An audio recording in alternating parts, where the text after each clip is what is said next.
જય સ્વામિનારાયણ. સંસાર સ્વપ્ન જેવો છે. સંસાર અતિશય વિચિત્ર છે અને સંસાર અસાર છે. આ ત્રણ બાબત સંસાર વિશે બતાવી. ત્રણ બાબતમાં પહેલી બાબત કે સંસાર સ્વપ્ન જેવો છે.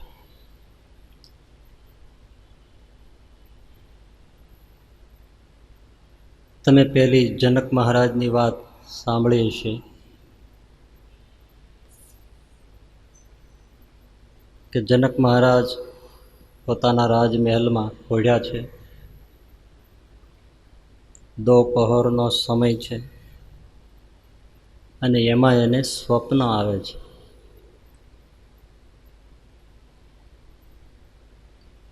સ્વપ્નમાં જનક મહારાજને એવું દેખાય છે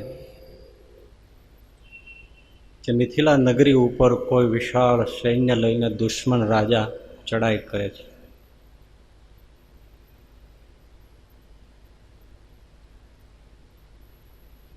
અને એ યુદ્ધમાં જનક મહારાજની હાર થાય છે. જનક મહારાજ રાજ્યવિહીન દશામાં હવે ભટકે છે. ભિક્ષુક જેવી દશા, હાથમાં ભિક્ષાનું પાત્ર, કંગાલ દશામાં દર દર ભટકે છે.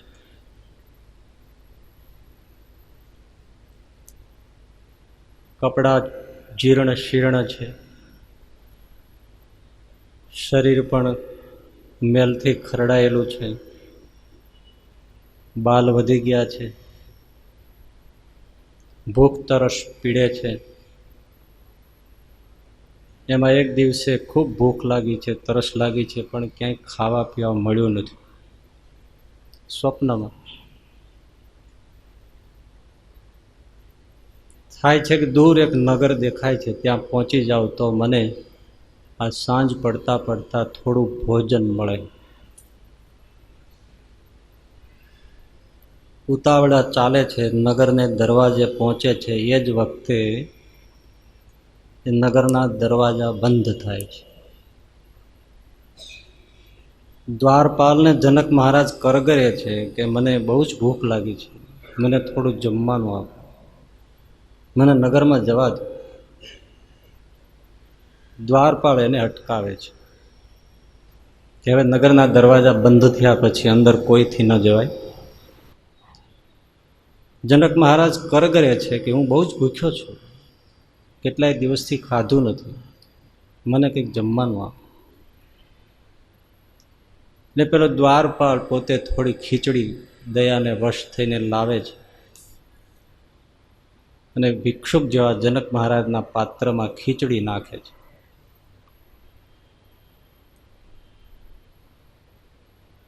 સાંજ પડી ચૂકી છે. પાત્રમાં ખીચડી લઈને જનક મહારાજ એક દૂર શિવાલય દેખાય છે, તેને ઓટલે બેસીને જમવાનો મનસૂબો કરે છે. એ જ વખતે બે આખલા બુલ સાંઢ લડતા લડતા જનક મહારાજની ઉપર ધસી આવ્યા. બંને આખલાઓની વચ્ચે જનક મહારાજ સપડાયા. હાથમાં રહેલું ભિક્ષા અને મળેલી ખીચડી એ પાત્ર પડી ગયું, ખીચડી ધૂળમાં મળી ગઈ અને બંને આખલાની વચ્ચે પીસાયેલા જનક મહારાજને મોતની ચીસ પડી ગઈ અને એ જ વખતે સ્વપ્ન ઉડી ગયું. આખા શરીરે પરસ્યો વળી ગયો છે, શરીર ધ્રુજે છે, પણ સ્વપ્ન ઉઠ્યું. આંખ ખોલી ભયભીત થઈ ગયેલા.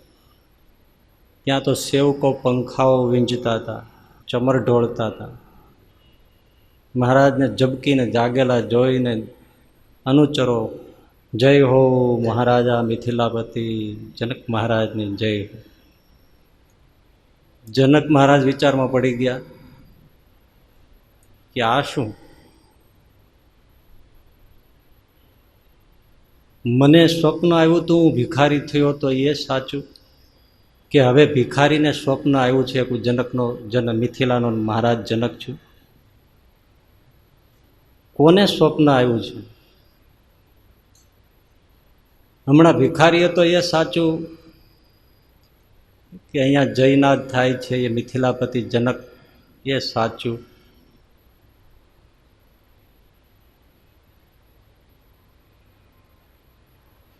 સાંજની કચેરી ભરાઈ, વિદ્વાનોને આમંત્ર્યા, ઘોષણા કરી કે મારા કોઈ પ્રશ્નનો ઉત્તર આપે.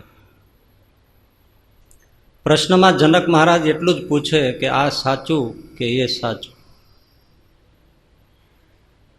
વિદ્વાનો ઘણું વિચારે પણ આ સાચું એ સાચું જવાબ શું આપે? દિવસોની મથામણ છે પણ જનક મહારાજને સંતોષ થાય એવો કોઈ ઉત્તર મળતો નથી. એમાં એક દિવસે કચેરીમાં અષ્ટાવક્ર ઋષિ આવે છે. મહાજ્ઞાની છે, ત્રિકાળદર્શી છે, બ્રહ્મવેત્તા છે, પણ 8 અંગે વાંકા છે, ચાલે છે તો લડથડિયા ખાય છે. પોલિયોગ્રસ્ત હોય એવું શરીર છે. ઊભું તો માંડ માંડ થવાય, નહીતર 2 હાથ અને 2 પગ એવી રીતે ચાલે. જનકની કચેરીમાં પ્રવેશ કર્યો. આવી કચેરીમાં જેવો પ્રવેશ થયો એટલે બધા વિદ્વાનો પંડિતો હતા એમણે ખડખડાટ હાસ્ય કર્યું અને અષ્ટાવક્ર ઋષિએ બૂમ પાડી છે, અરે ઓ જનક, આ બધા ચમારોને અહીંયા શું ભેળા કર્યા છે? વિદ્વાનો બ્રાહ્મણો હતા, પંડિતો હતા, એમણે હોહા કરી મૂકી કે આ અમારું અપમાન છે. અમે બ્રાહ્મણો છીએ, વિદ્વલ કુલભૂષણ છીએ, બ્રહ્મ તત્વની ચર્ચા કરનારાઓ છીએ, અને અમને ચમારો કહે છે? કોણ છે આવું બોલનારા? અષ્ટાવક્રએ કહ્યું કે તમે ચૂપ રહો, તમારી જાતને તમે વિદ્વાન કહો છો, તો વિદ્વાન કોને કહેવાય? કે જે બ્રહ્મ વિદ્યાને જાણતો હોય. બ્રાહ્મણ એને કહેવાય કે જે બ્રહ્મને જાણતો હોય અને બ્રહ્મને દેખતો હોય. જો તમે ખરેખર બ્રાહ્મણ હો, વિદ્યાવાન હો, બ્રહ્મવિત્ત હો, તો આ મારા આત્માને જોવો જોઈએ. એની જગ્યાએ તમે મારા શરીરને જોયું અને મારા શરીરને 8 અંગે વાંકું જોઈને તમે હસ્યા, તો તમે ચમાર નહીં તો બીજું શું છે? ચામડાને ચૂથનારા અને ચામડાને જોનારા ચમારમાં અને તમારામાં કોઈ ફરક નથી. તમે જો બ્રહ્મવિત્ત હોત તો મારા આત્માને જોયો હોત, માટે તમે ચમાર છો. જનક મહારાજ ઊભા થઈ ગયા કે આ કોઈ મહાપુરુષ છે. એકદમ ઉતરીને રાજ સિંહાસનથી અષ્ટાવક્રને પ્રણામ કર્યા. મહારાજ, અપરાધ માફ કરો.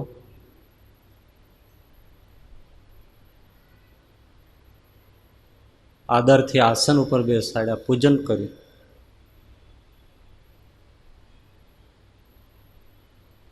જનક મહારાજે પૂછ્યું કે મહારાજ, આપનું નામ શું છે? નામ આપ્યું. અષ્ટાવક્ર ઋષિએ પૂછ્યું કે આ બધાને શું ભેળા કર્યા છે? કે મહારાજ, મારો એક પ્રશ્ન છે ને એનો કોઈ ઉત્તર આપી શકતા નથી. બોલો પ્રશ્ન. પ્રશ્ન એટલો જ છે પ્રભુ કે આ સાચું કે એ સાચું? અષ્ટાવક્રએ મહારાજે કહ્યું કે સાંભળી લે જનક, આ પણ જુઠ્ઠું છે અને પેલું પણ જુઠ્ઠું છે.